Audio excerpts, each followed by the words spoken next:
Dios me creó, Él hizo todas las cosas.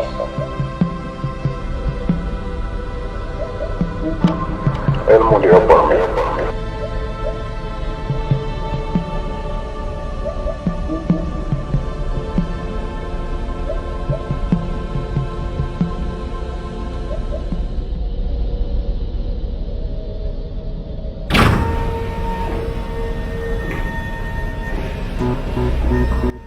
Bienvenidos a este especial de Conectados. Es el cuarto programa de esta temporada. De este lado quien les habla, Isaías Arroyo. Estaremos nuevamente con Ramón Kenaifati y Jonathan Keipo. Y adicionalmente tendremos un invitado especial. Es el doctor profesor Luis Blanco, presidente de la Asociación Teológica de Venezuela. Pastor, le doy las gracias por estar esta noche. Muy importante su participación y estamos muy agradecidos que esté con nosotros aquí. Gracias a ustedes por invitarme, por estar en esta oportunidad y compartir con ustedes un tema tan importante como este, y sobre todo en estos momentos tan actual, ¿no? Así que gracias por la invitación. Reciban un saludo también de la Asociación Teológica, de todos los miembros de la asociación que estoy aquí representando y sé que vamos a pasar un rato muy agradable con esta conversación. Claro que sí. Bueno, el mes pasado se celebró el Día del Orgullo LGBT, el 28 de junio específicamente. Esta celebración, que se extendió a lo largo de todo el mes, incluyó decenas de países y miles de empresas de corporaciones se unieron a ella. Esta fecha trae a conciencia los acontecimientos ocurridos en 1969, específicamente en Nueva York, Estados Unidos, y a lo largo de cada año, cada vez más personas, más organizaciones, países, se abocan a la lucha de la igualdad. Ellos tratan o pretenden proteger todas las orientaciones sexuales. Uno de los ejemplos más resaltantes, esto fue hace casi una semana o menos una semana, fue la imagen de Calvin Klein, que recientemente contrató a Jerry James, quien se identifica como una mujer transexual lesbiana, que es decir, es un hombre que se siente mujer, pero le atraen las mujeres. Poco confuso, pero es así. Estamos completamente conscientes de cuál es la postura bíblica ante este tipo de inclinaciones. Dios desaprueba la homosexualidad a tal punto que los homosexuales no entrarán en el reino de los cielos, es la palabra literal, y a esto podemos entrar a más profundidad adelante. Pero, pastor, dado este contexto internacional, ¿qué tipo de postura ha tomado la Iglesia a nivel mundial ante la influencia de este movimiento? También tomando en consideración que hay nuevas teologías y como nuevos conceptos que cada día escuchamos que parecieran aprobar o estar de acuerdo con algunas ideologías de esta comunidad. Sí, así es, Isaías, Jonathan y Ramón, gracias nuevamente. Y me gusta que ampliaras la pregunta, ¿no? Porque muchas veces si hablamos de la iglesia local tal vez en la cual estamos nosotros, diríamos que la iglesia no está haciendo mucho, o cuál es su postura, porque tal vez hay un desconocimiento, o tal vez los pastores no están actualizados con toda esta información que se ha venido dando en el mundo entero. Pero cuando amplías la pregunta y lo haces a nivel mundial, es satisfactorio lo que la iglesia a nivel mundial está haciendo. ¿Okay? Esto sin verlo de manera local, a nivel mundial. La iglesia a nivel mundial está trabajando, enseñando, capacitando, alertando al mundo de todas estas circunstancias. Es importante decirle a todos los que nos están escuchando en este momento que el lobby gay no nace ahora. Tiene un proceso de concientización o de construcción social en el mundo. Entonces, a partir nosotros del 2018, hablando de Venezuela, para empezar por allí, hablando de Venezuela, comenzamos desde la Asociación Teológica de Venezuela a hacer una serie de cafés teológicos y conversatorios con especialistas, psicólogos, genetistas, inclusive cristianos, precisamente para alertar a la iglesia de esta situación. El año pasado, chicos, antes de que todo esto se interrumpiera por la pandemia y el aislamiento social, realizamos la cuarta cumbre de inerrancia bíblica en Venezuela. ¿Y eso de qué se trataba? Eso se trataba de, el tema era llamados a ser santos. Y cuando hablamos de llamados a ser santos es porque quisimos alertar a la iglesia en general de todas estas situaciones que vienen aconteciendo, que no es nuevo. Hemos hablado de un lobby gay. Entonces el lobby gay incluye la televisión, incluye el marketing publicitario, incluye lo que ustedes hablaban conmigo, la hegemonía en las redes sociales. Todo eso está fríamente calculado, diría un personaje por allí, ¿no? Ahora, qué interesante es que Venezuela lo ha hecho, República Dominicana con el doctor Miguel Núñez lo viene haciendo, es un pionero en su país con eso, pero también Argentina. Y ustedes deben de recordar que se han hecho marchas muy grandes con relación al apoyo a la familia. Entonces, la iglesia, si lo hablamos, chicos, de forma mundial, sí está haciendo frente a esta situación, aunque tal vez mi iglesia local no está involucrada, pero como cuerpo de Cristo a nivel mundial estamos marcando una diferencia. Y quisiera cerrar esta parte diciéndoles que la iglesia a nivel mundial o el cuerpo de Cristo tiene una función específica, que es anunciar el evangelio y denunciar lo que está mal. Entonces, sí lo vemos a nivel mundial, sí se está haciendo frente a toda esta situación. Excelente, pastor. Ahora, me encanta escuchar que efectivamente la iglesia a nivel mundial está atacando esta situación o está haciéndole frente, más que atacar, porque la intención no es un enfrentamiento ni juicio, sino efectivamente, como dice usted, anunciar el evangelio y denunciar lo que está mal.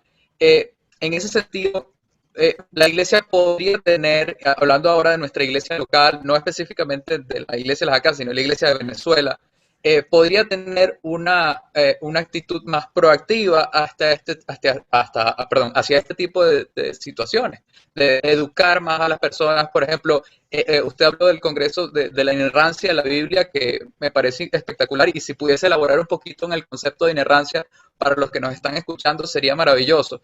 ¿Qué otras cosas podría hacer nuestra iglesia local para educar a las personas, para que la gente entienda lo que enseña la palabra sobre estos temas, que entiendan que estamos trabajando desde el amor y no del juicio, que entiendan que igual, aunque seamos una iglesia de amor, hay cosas que están bien y hay cosas que no están bien? ¿Cómo podemos educar o fomentar un interés mayor en conocer lo que dice la palabra sobre estas situaciones en la iglesia local?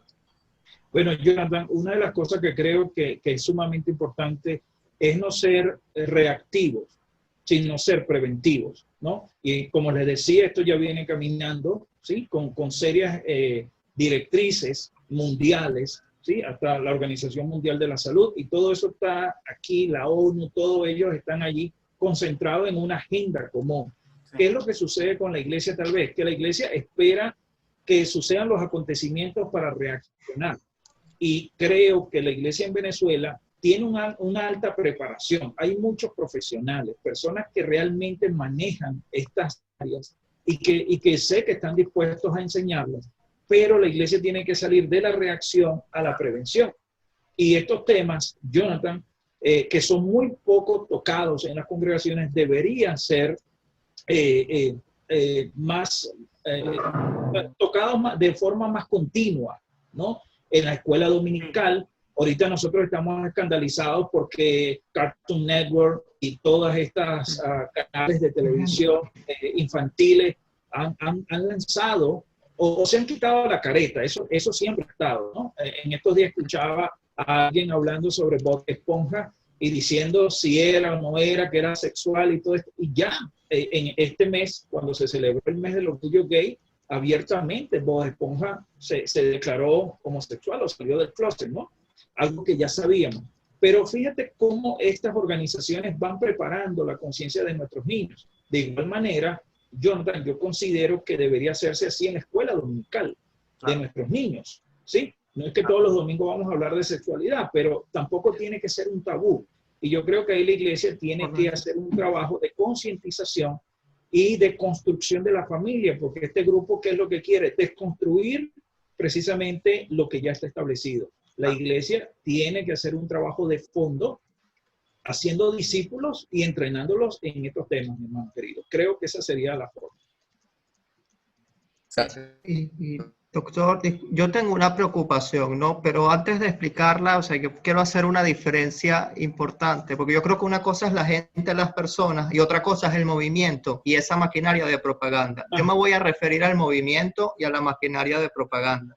Yo lo que he visto o he entendido es que, como usted dice, han trabajado poco a poco ideologizando, y lo que preocupa es que son militantes activos, o sea, no es un apoyo pasivo, sino es gente completamente ideologizada, que repite como loro sin a veces entender lo que hay detrás. Entonces, dirigidos quién sabe por quién, porque yo creo que no, son movimientos que no siempre tienen dirección. Ahora, dentro de ese marco, de ese movimiento que está buscando reclutar militantes, yo he visto que se han formulado argumentos bíblicos, y no precisamente vacíos, sino que son estudios muy sofisticados que están recurriendo a teología, que están recurriendo a historia. Entonces, yo incluso leí una vez que Jesús era considerado homosexual, que eso es lógico porque si el Mesías se relacionó con prostitutas, con enfermos, con endemoniados, con criminales, entonces también tenía que ser homosexual y que por eso no se casó, por ejemplo, porque no le faltaron mujeres ni nada se lo prohibía.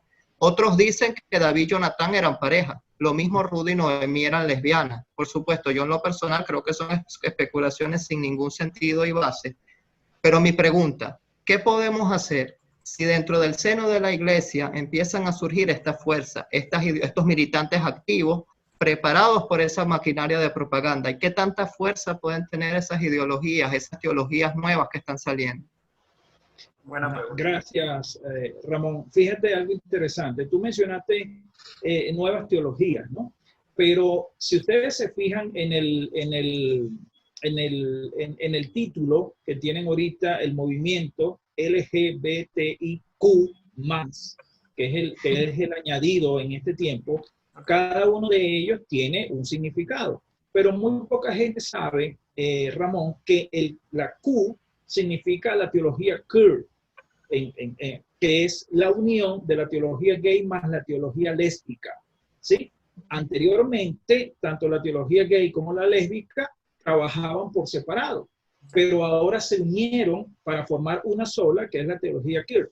Esa teología queer, entonces, ¿qué plantea? Te plantea el hecho de que ellos no están fuera de la Biblia, sino que tienen representación bíblica a través de estos personajes que ellos, obviamente, en una hermenéutica ajustada a su posición, interpretan de que David y Jonatán eran homosexuales, por todo lo que la Biblia dice. Jonatán amó más a David, o David amó más a Jonatán que a sus mujeres, y todas estas cosas. Como bien decías, de Ruth y Noemí. Y antes de estar con ustedes en este conversatorio, estuve revisando algunas cosas, y hay una radio lésbica en España, Barcelona, España, que justamente hizo un estudio teológico, feminista, por supuesto, y lésbico sobre Noemí y Ruth, ¿no? Y eso está colgado en las redes. Ahora, cuando tú me planteas estas nuevas teologías, Ramón, ¿qué es lo que está sucediendo? ¿Qué debe hacer la iglesia? La iglesia, aparte del estudio teológico, debe de hacer apología, ¿sí? Apología es la defensa de la fe. Pero muchas veces, chicos, nosotros defendemos la fe puertas adentro. Claro. ¿Sí? Entonces, decimos, bueno, ajá, debe vestirte así, debe hacer estas cosas, que sí predica bien, no predica bien, si tiene el espíritu, no lo tiene, pero no hacemos apología hacia afuera. Y ellos atacan directamente a la congregación. Entonces tenemos iglesias como la iglesia evangélica en Alemania, la iglesia anglicana, ¿sí? La iglesia metodista en los Estados Unidos. Y para que ustedes sepan, mis queridos hermanos, también tenemos aquí en Venezuela una página que es cristianosgay.com. Y hay una iglesia que es Cristianos Gay en Venezuela. Y ellos tienen, porque he revisado su página obviamente, tienen discursos teológicos con bases, según ellos, en la interpretación, en los idiomas, en la teología, para determinar de que Jesús era homosexual. El caballero que tú mencionaste que afirma que Jesús fue homosexual porque nunca se casó, y habían 3 razones específicas por qué un hombre no se casaba en ese tiempo. Uno era porque no tenía los recursos. El otro era porque no tenía prácticamente quien le apadrinara para el matrimonio. Y la última opción era que no le gustaban las mujeres. Entonces ese caballero que tú mencionaste es William Montefiore. y William Montefiore, entonces dice, la única opción que nos queda a nosotros es pensar que Jesús era homosexual, ¿no? Entonces, todas esas teologías, queridos hermanos, ¿qué es lo que nos muestran a nosotros? Que hay una dedicación por parte de esta comunidad de tratar de desconstruir la palabra de Dios. ¿Por qué? Porque no han podido minimizarla, no han podido desmentir las verdades que están allí, porque es la palabra de Dios. Entonces, ¿qué piensan hacer? Bueno, como no puedo destruirla, entonces voy a crear una versión a mi manera. Por esa razón es que tenemos la Biblia inclusiva, ¿sí? Que es una Biblia que tiene el mismo contenido que tiene su Biblia, que tiene la mía, en la versión Reina y Valera, pero tiene pie de páginas o comentarios con esta teología gay o teología lésbica, ahora sumada en una sola, que es la teología queer. Entonces, eso es un reto que tenemos en la iglesia para hacer apología y defender nuestra fe y tumbar todo este fundamento erróneo y hermenéutico. Pero ellos tienen base porque lo hacen desde la teología gay. Sí, doctor. Actualmente, yo no sé si perciben que hay una agenda bien planteada. O sea, nos están dando los pasos como son y quieren encontrar o quieren mezclar distintos tipos de necesidades. Por ejemplo, tenemos el racismo, con el caso reciente de Estados Unidos. Tenemos las modelos de talla grande, pero quieren todo mezclarlo en una sola agenda. Y es decir, bueno, si tú estás en contra del racismo, estás en contra del LGBT o estás a favor de ellos. Y son dos cosas distintas. O sea, yo como cristiano y como individuo vamos a estar en contra del racismo, en contra de la esclavitud, en contra del maltrato de personas. Pero eso no significa que estoy a pro de la comunidad LGBT. Entonces, la sociedad quiere defender o quiere de una forma llevarnos a que todo lo englobamos en una sola necesidad, que es la igualdad o la libertad. Pero hay que tener cuidado con este término, porque tienen libertad para todo y no necesariamente es así. Entonces, notamos que en la televisión, en las redes sociales, a nivel mediático, a nivel de información, ya la exposición a esto es exagerada. Y yo quisiera preguntarle específicamente, ¿trae alguna consecuencia a nivel espiritual tanta exposición a este contenido, tanto como a los niños y a los adultos? ¿Piensa que puede haber unas consecuencias solo por ver contenido de este tipo o ver publicidad de este tipo? Sí, indudablemente, Isaías, aparte de la connotación espiritual, hay una connotación psicológica, claro, que es precisamente la deconstrucción, ¿no? Todo esto que se está haciendo y esa agenda que tú planteas y que sabemos que existe, que es algo real, no es que soñamos con conspiraciones, es algo, una situación muy real. Claro. ¿Qué es lo que plantea? Lo que quiere es construcción del pensamiento o de la estructura que ya se venía manteniendo, porque ellos, fíjate que consideran a la familia original bajo el diseño de Dios como la familia tradicional. Y teníamos hasta no hace mucho una serie que era Modern Family, ¿no? Un planteamiento de una familia moderna, donde tenemos homosexuales y lesbianas y todo esto como modelo familiar. Ahora, indudablemente, mi hermano querido, que aparte del factor psicológico, entra el factor espiritual, porque allí va mezclado el alma, van mezclados los sentimientos, y por eso muchas personas que repiten, como decía Ramón, repiten como loro, o Jonathan, creo que era tú me decías que repiten así como loro. ¿Es por qué? Porque va más hacia la experiencia, más hacia la ligadura con los sentimientos, y obviamente hay una connotación espiritual. Y tanto es así que cuando yo procuro tener una Biblia y verme incluido en ella, así sea con una versión descabellada como que David y Jonatán eran homosexuales, es porque hay un trasfondo espiritual que yo también quiero captar en las personas.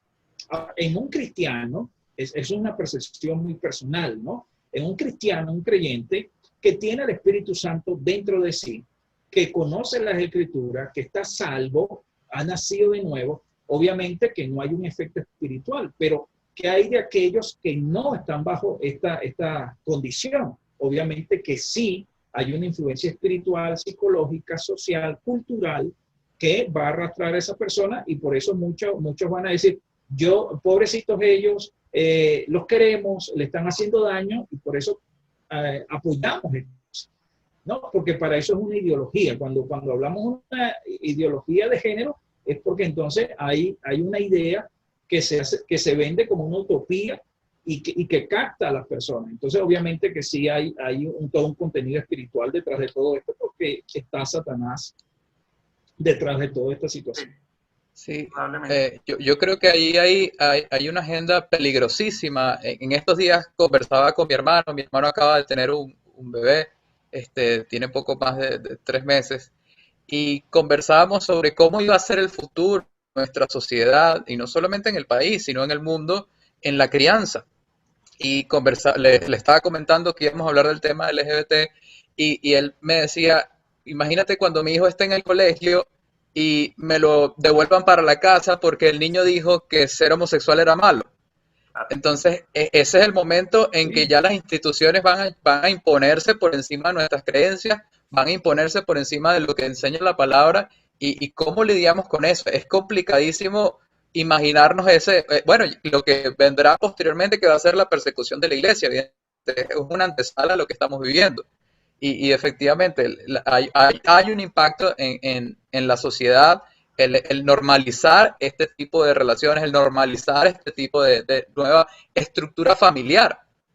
Y digo familiar entre comillas porque efectivamente, como usted lo mencionaba, lo que ellos llaman antes, lo que llaman ahora familia tradicional, es simplemente la familia que Dios diseñó. Y el peligro es que ellos quieren desvirtuar, efectivamente, como decía usted, de construir lo que Dios diseñó para ajustar a sus deseos, a sus pasiones, a sus comodidades, y torcer la Biblia. Pero tenemos una Biblia que es fácil y claramente nos enseña Pablo que los homosexuales, ni siquiera los amanerados, entrarán en el reino de los cielos. Y es una aseveración muy dura, muy profunda, pero está basada en lo que enseña Dios para nosotros, basado en el amor de Dios para nosotros. Y es complicado saber cómo vamos a sortear toda esta serie de obstáculos a medida que esto se vaya sentando. Ahora, Jonathan, quería decirte algo, que lo que nosotros estamos viviendo ahora no es tan diferente a lo que se vivía en el siglo I ni en el tiempo de Pablo, ¿no? Porque de repente nosotros decimos, wow, esto nos puede arropar.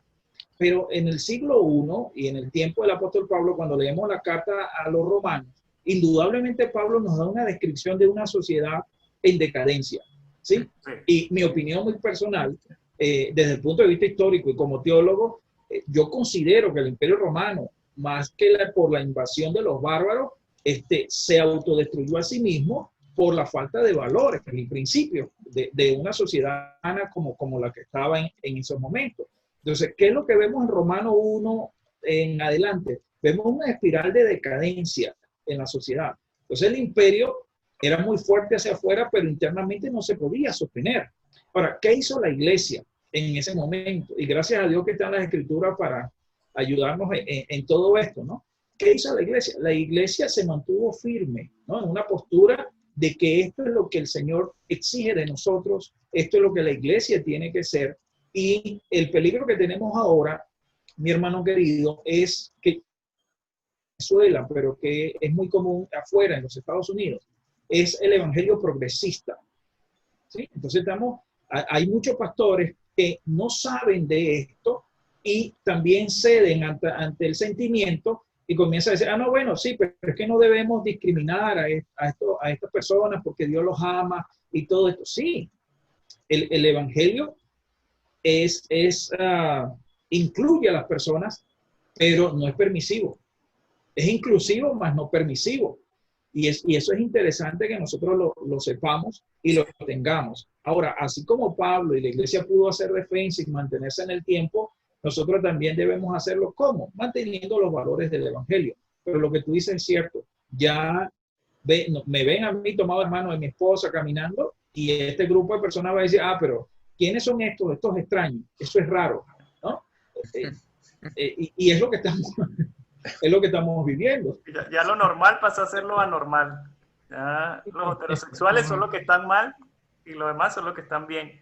Y partiendo de lo último, oye, sí quisiera otra vez, ¿hasta qué punto puede llegar la iglesia a entender la comunidad LGBT cuando usan frases que, bueno, si Dios es amor, ¿cómo la iglesia va a estar en contra de esta comunidad? Entonces, ¿cuál es el límite? ¿Cuál es la raya que tiene que tener la iglesia? Sí, es sumamente interesante. De hecho, esa pregunta me hizo como que pensar, reflexionar a profundidad, ¿no? Para tratar de dar una respuesta.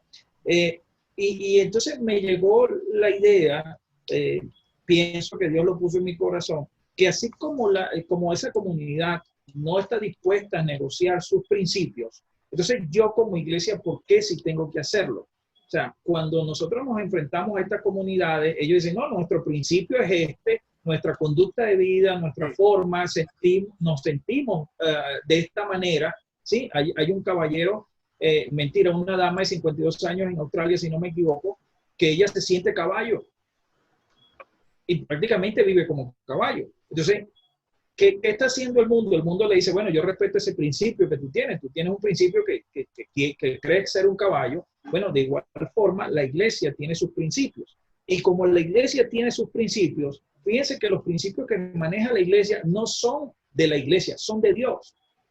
Entonces, ¿hasta dónde yo puedo ceder los principios? Yo no puedo negociar los principios de la iglesia, yo no puedo negociar los principios de Dios para congraciarme con una comunidad que tampoco negocia sus principios.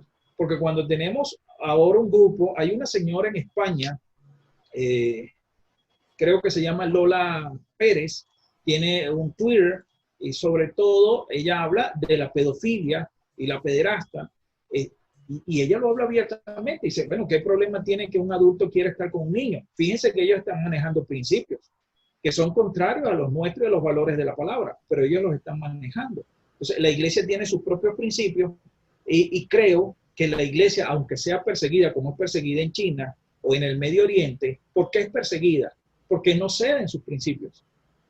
¿Y por qué no podemos ceder en nuestros principios? Porque no son nuestros, son los de Dios. Y Dios es el que gobierna en su iglesia y dice, estos son mis principios. Y nosotros los pastores no somos nadie para negociar los principios de Dios. Entonces, lamentablemente, ¿hasta dónde están los límites nuestros? Hasta donde ellos establecen sus principios. ¿Y hasta dónde están los límites de ellos? Hasta donde la iglesia establece sus principios, mi hermano querido. Sí, doctor. Y yo pienso que esa persecución que usted mencionaba viene pronto a Occidente. Y yo lo creo que por una simple razón, no sé si usted comparta mi opinión. Yo veo que muchos de estos movimientos son totalitarios por varias cosas. Primero, porque tienen una utopía, que hay un sueño inalcanzable y todo que no sea línea, esos sueños inalcanzables es un enemigo que tiene que ser eliminado. A mí me gusta mucho ese concepto de totalitarismo porque es lo que aplicó el nazismo, es lo que aplicó el fascismo y es lo que está empezando a aplicar todos estos movimientos, no LGBT, todos los que mencionábamos que se están convergiendo en una misma causa que no sabemos cuál es. Para mí, ¿cuál es? Forzar la realidad y destruirla para imponer una nueva verdad. Lo que hizo Hitler es totalitario. Entonces yo creo que la iglesia sí va a ser perseguida muy pronto porque el objetivo es destruir el orden establecido. Y lo han logrado con una hegemonía comunicacional. Entonces, ¿qué hacemos con una sociedad que está ideologizada? O sea, ¿qué herramientas tenemos? Porque la apologética quizás es dentro de la iglesia, pero fuera de la iglesia, ¿qué herramientas podemos utilizar también para poderles llegar a esa gente que son militantes activos? Porque así como en Alemania nadie se podía oponer a Hitler, ni a la ley superior de la raza, aquí no nos podemos oponer al LGBT, o a eso está caminando Occidente. ¿Qué podemos hacer cuando eso se imponga aquí? Sí, bueno, una de las cosas, Ramón, que quiero compartir contigo y con ustedes, es que la apología, aunque se practique dentro de la iglesia, es hacia afuera, ¿no? Porque Pedro dice, debes de presentar defensa, ¿sí? Ante todo aquel que te lo solicite. Entonces, debemos de dar razón de nuestra fe a todo el que nos lo solicite. Entonces, la iglesia en Venezuela se ha dado cuenta que la apología no es nada más a los institutos, sino que tiene que salir hacia afuera. Y cuando hacemos este tipo de conversatorios, lo que ustedes están haciendo en estos momentos, que va a llegar a muchas personas, a muchos jóvenes, ¿qué estamos haciendo? Estamos haciendo una defensa, una apología de nuestra fe, qué creemos y por qué creemos lo que creemos. dando una clase en la universidad, hermano querido, me vino a la mente una frase que es la apología, es la fe racional. O sea, podemos explicar lo que creemos. Entonces, cuando nosotros decimos no estamos de acuerdo al aborto, no podemos decir simplemente, bueno, yo no estoy de acuerdo porque eso es del diablo y que el Señor lo reprenda. Claro. No, hay una sociedad que no se conforma con esa respuesta, sino que busca algo más. Entonces, nos tenemos que sentar y decir como esto, bueno, no estamos de acuerdo porque a nivel social es una carga para la nación. Segundo, a nivel genético representa un riesgo para la persona que se practica el aborto. Y así sucesivamente a nivel sociológico y todo esto. Y después le decimos, y bíblicamente, es por esto, por esto y por esto. Esa es la sociedad que tenemos ahora y que nos pide esa respuesta. Ahora, ¿qué podemos hacer si esto avanza y todo esto? Bueno, mantenernos firmes con la verdad, ¿sí? Porque el Señor lo dijo claramente, la verdad los hará libres. Conoceréis la verdad y la verdad los hará libres. Ahora, la iglesia, cuando Pablo le habla a Timoteo y le dice, Timoteo, si me llego a tardar, ¿sí? Yo quiero que sepas algo, que tú debes conducirte correctamente en la casa del Dios vivo, ¿sí? La casa de Dios, no mi casa, la casa de Dios. Y es columna y sostén de la verdad. Y la iglesia tiene que ser columna y sostén de la verdad. Ahora, Ramón, ¿que va a ser perseguida por eso? Bueno, está bien. Ese es el alto costo o el precio de ser discípulos de Jesucristo. No me quiero alargar porque yo como docente siempre estoy tratando de explicar de más. Pero fíjense algo interesante. El Señor Jesucristo dijo, y yo considero con mucho respeto, y le digo a mis estudiantes que el Señor Jesucristo tal vez cayó muy mal a muchas personas, ¿no? Porque cuando de repente yo le pregunto a cada uno de ustedes, ay, ¿quién es usted? ¿Y quién es usted? ¿Quién es usted? Y ustedes me dicen, bueno, yo soy fulano, yo soy esto y eso. Pero el Señor Jesucristo, cuando le preguntaban, ¿y quién eres tú? El Señor llegaba y decía, bueno, ¿quieres escuchar quién soy yo? Yo soy el camino, ¿sí? La verdad y la vida. Nada más y nada menos. ¿No? O sea, Jesús no está diciendo, ustedes pueden ir por cualquier camino. No, yo soy el camino. ¿Sí? Señor, pero es que yo creo cualquier verdad. No. Yo soy la verdad. Entonces, tal vez era una persona que no le caía bien a todo el mundo. Claro. Ahora, fíjense esto, chicos, que cuando el Señor decía, yo soy la verdad, y Él dice, vayan y hagan discípulos, enseñándole todas estas cosas que yo les he enseñado. ¿De quiénes somos discípulos nosotros? Nosotros somos discípulos de Jesús, pero Jesús es la verdad. ¿Eso qué significa? Que usted y yo somos discípulos de la verdad. Y si por la verdad vamos a sufrir, vamos a ser perseguidos, bueno, hermano querido, somos discípulos de la verdad. Por eso un cristiano no puede ser mentiroso, porque es un discípulo de Jesucristo, que es la verdad. Ahora, si eso viene, mis hermanos amados, ¿qué debemos hacer? ¿Qué tienen que hacer padres en los hogares ante toda esta hegemonía, como tú bien lo dices, comunicacional, de marketing, del lobby y todo esto? Martín Lutero decía algo sumamente interesante. Martín Lutero insistía que la educación era en conjunto, era compartida, ¿sí? Y que los niños se enseñaran en casa, inclusive con la Biblia.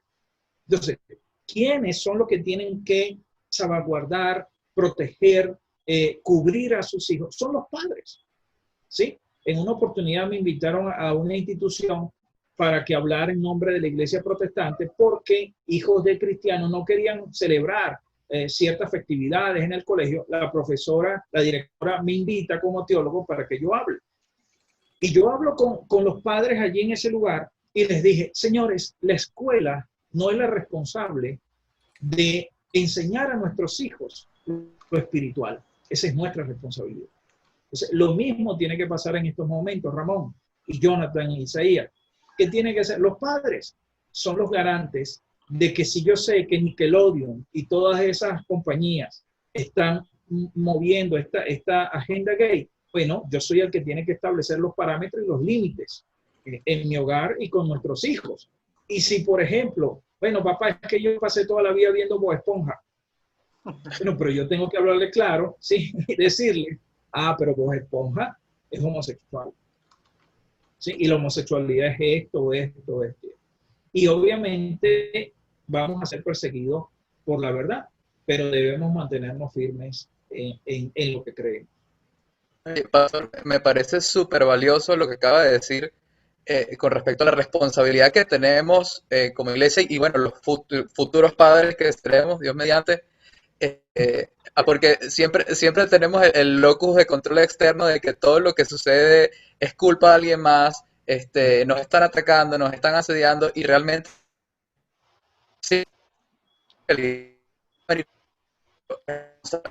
al final, así como toda nuestra vida es individual, nuestra relación con Dios es individual, nuestra salvación es individual, y el Señor nos va a pedir cuenta de lo que hicimos nosotros y no de lo que nos hicieron, ni de lo que nos dijeron, ni de que nos trataron o lo que nos enseñaron. El Señor me va a decir, Jonathan, ¿qué hiciste tú? Que tú sabías de la palabra, y lo mismo le va a decir a Ramón y a usted, pastor, y a Isaías. Entonces, wow, me parece súper importante lo que está mencionando, como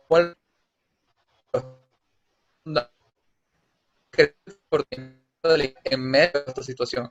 Y también usted mencionaba hace rato el tema de la pedofilia y cómo se va normalizando, lo cual es una locura.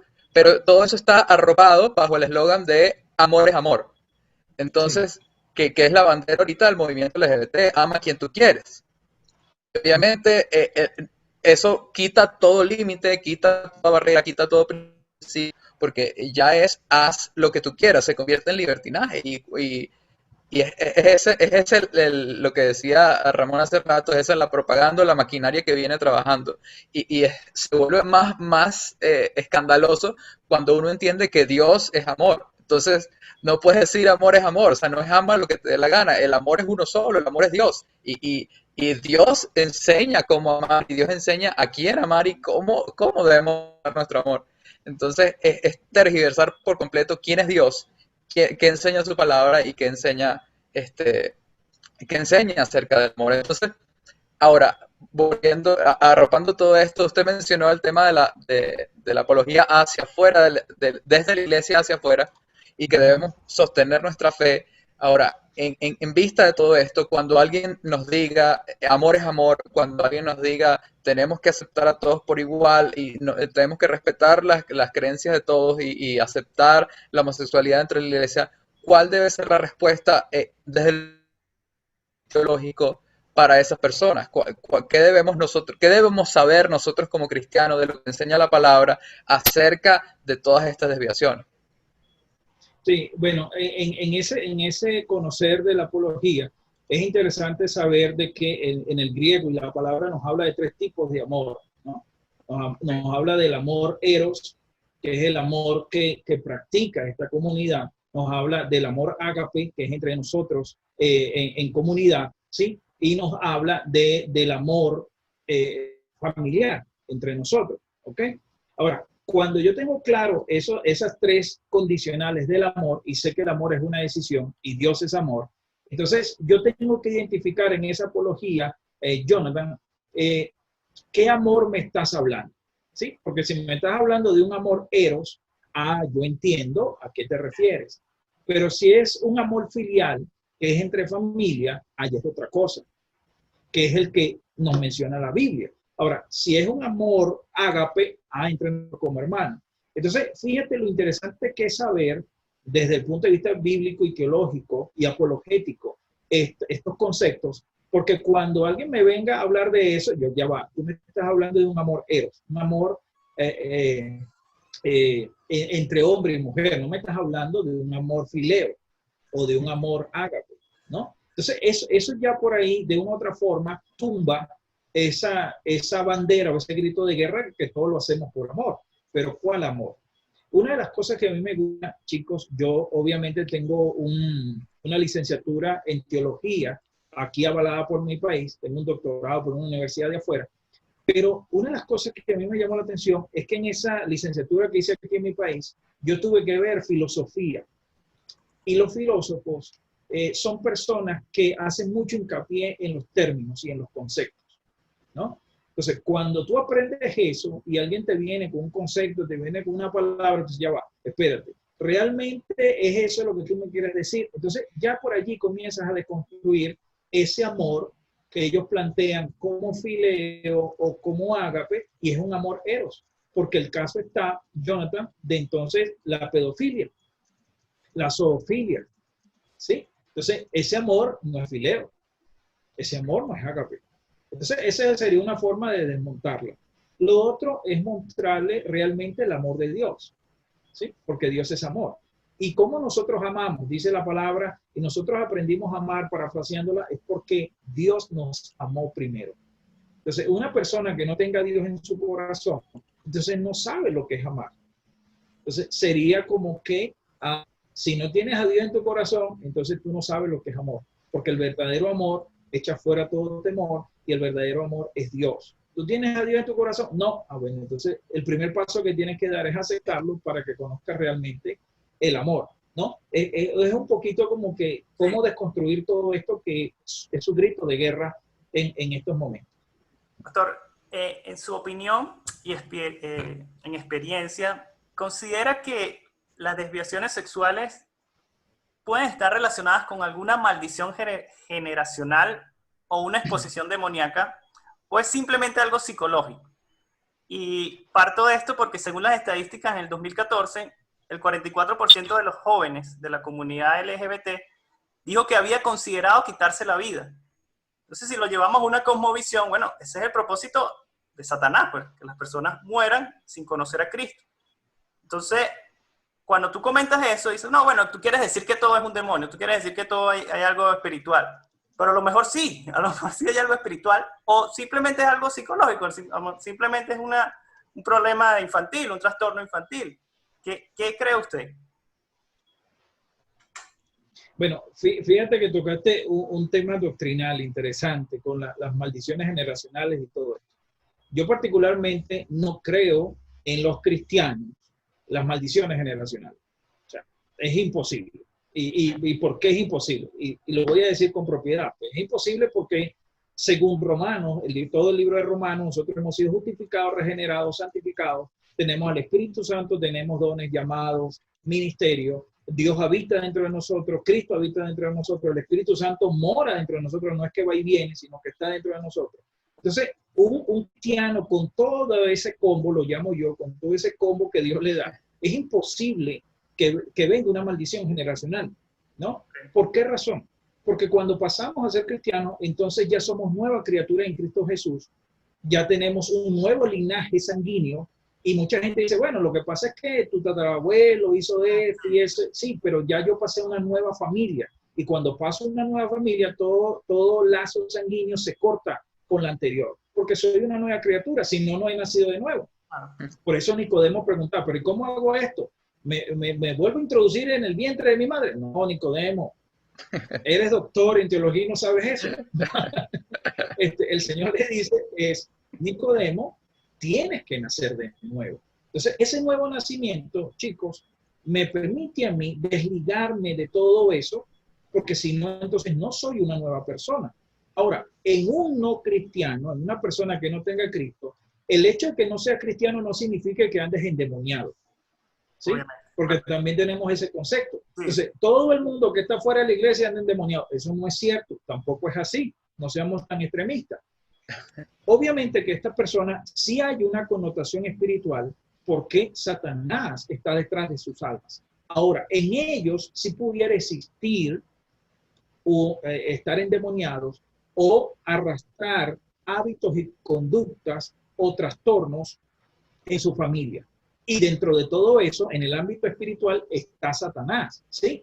Porque muchas veces decimos, pero ¿por qué si fulano, el abuelo de fulano es alcohólico y el papá también es alcohólico? Sí. Y el hijo dice, y por eso yo soy alcohólico. Sí.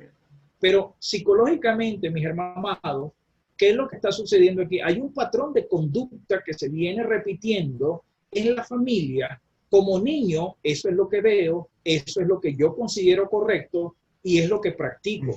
Obviamente, nosotros somos cristianos y sabemos que detrás de todo esto está un plan trabajado por Satanás para arrastrar a toda la familia a eso. Pero ¿por qué no sucede de igual manera cuando el abuelo es cristiano y después el hijo no quiere ser cristiano, ni el nieto quiere ser cristiano?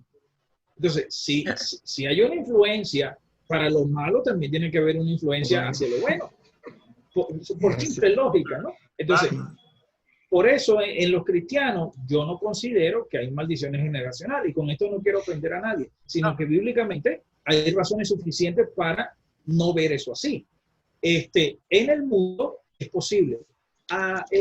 Leía Isaías, y la pregunta es sumamente interesante porque leía la opinión de una psicóloga cristiana, y ella decía algo como esto, que si nosotros apoyamos el odio hacia el género, ella le dio el nombre técnico, ahorita no lo recuerdo, pero si nosotros apoyamos el odio hacia el género, estamos apoyando a la persona ante un trastorno.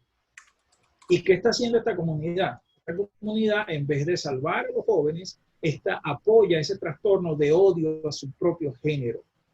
¿Y qué pasa cuando una persona es impulsada en su propio trastorno? Hermano, es peor lo que tiene que vivir, porque se alimenta esa repulsión hacia su propio género. Entonces, resumiendo todo esto, considero que hay un factor espiritual que nosotros lo conocemos en los no cristianos, pero en un cristiano no, o en alguien que haya nacido de nuevo, no en un cristiano, una persona que haya nacido de nuevo.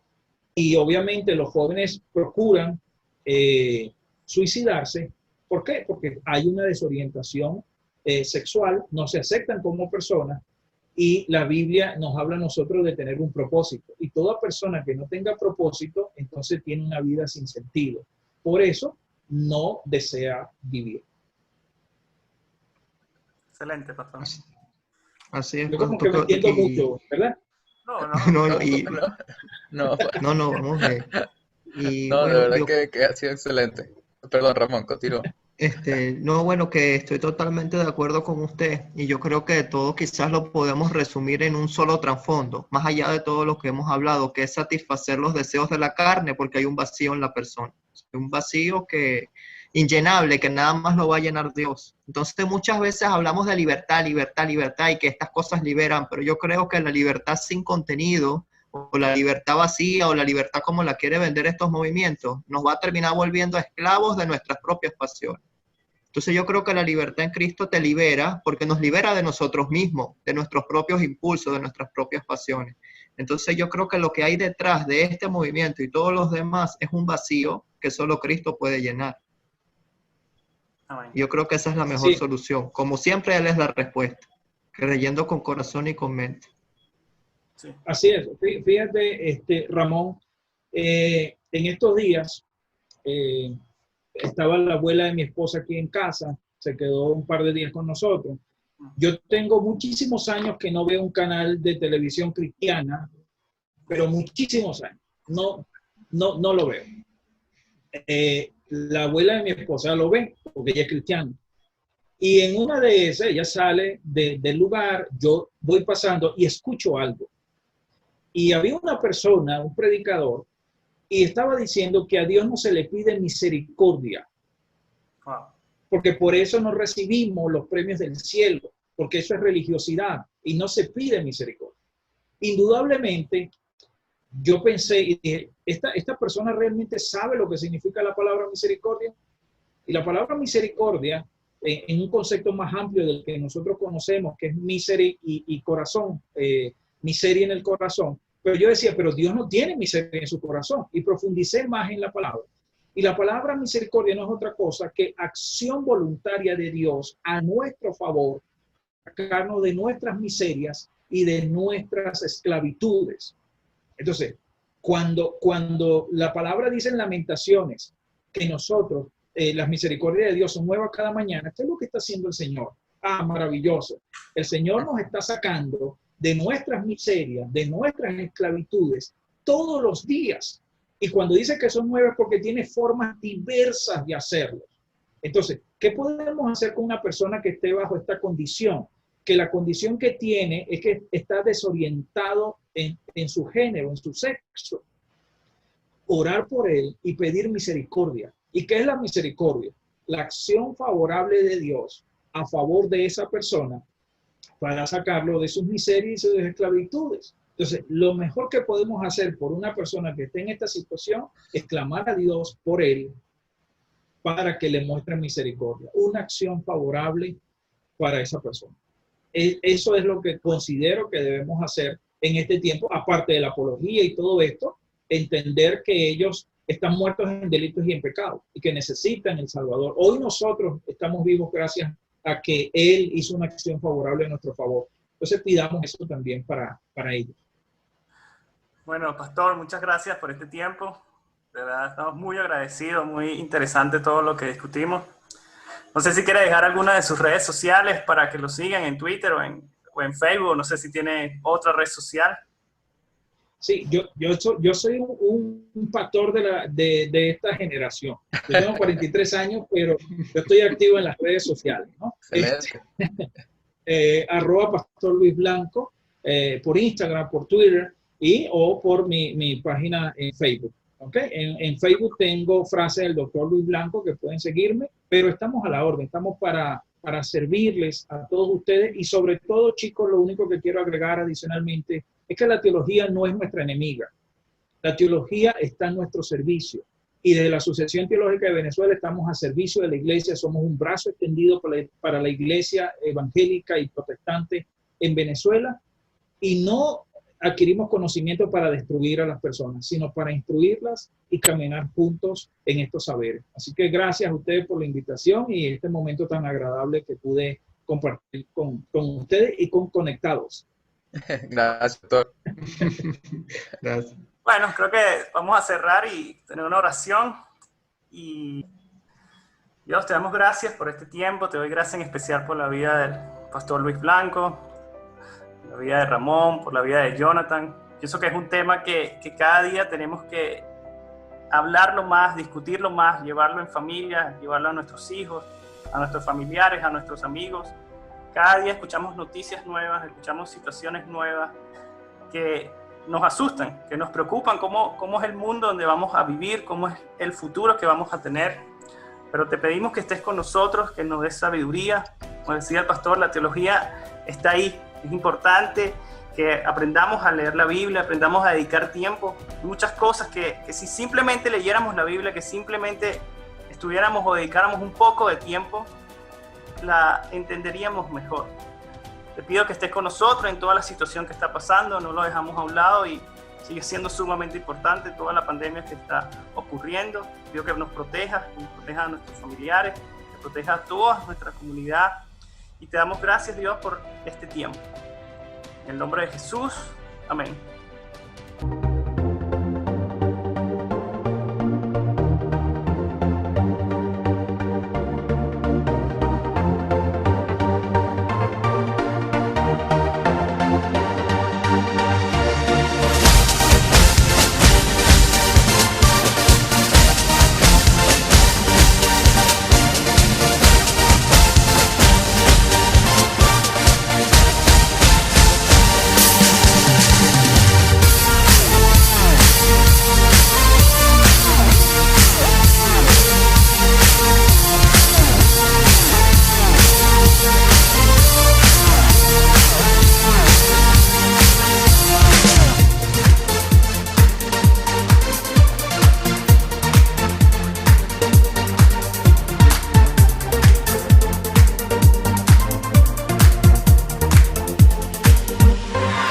Recordarles que la Iglesia de las Acacias transmite de lunes a viernes, desde que comenzó la pandemia, de lunes a viernes a las 8 de la noche por el Facebook Iglesia de las Acacias. También esa transmisión se lleva a Radio Dinámica 1490. Para las personas que no tienen internet o que no tienen un teléfono inteligente, pueden escuchar esa transmisión a las 3 de la tarde de lunes a viernes. Y tenemos el culto dominical, único servicio, a las 9 de la mañana por Facebook y a las 8 de la mañana por Facebook y a las 10 de la mañana por YouTube. Así que gracias por estar en este tiempo